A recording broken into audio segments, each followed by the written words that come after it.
hell are we playing?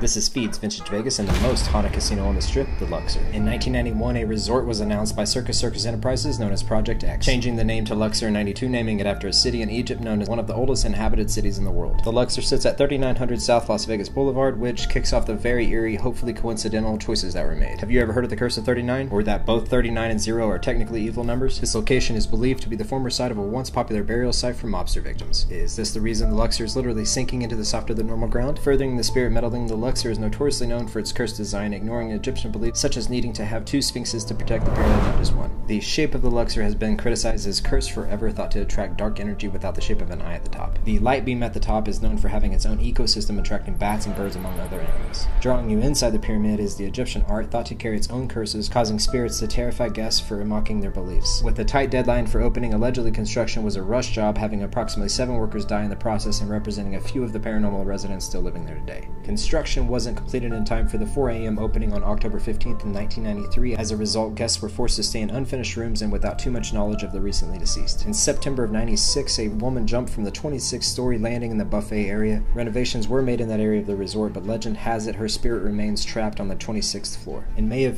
07, a 24-year-old Luxor employee removed a cup of coffee from the roof of his car, which detonated the homemade bomb inside the cup, killing the employee. In 2010, a former UNLV football player, Demario Reynolds, was killed while fighting his friend. In 2012, an Air Force airman died after a fight with a man who pushed him up against the first-floor elevator, which randomly opened, sending the airman to his death. Also in 2012, there was a disease outbreak from bacteria in the water, killing one guest. Even Luxor employees claim they have seen the ghosts of deceased passengers in the Titanic exhibit. We even interviewed a former contractor who wanted us to hide her identity. One night after work, I was walking alone by the Titanic area, and I kept hearing my name being called.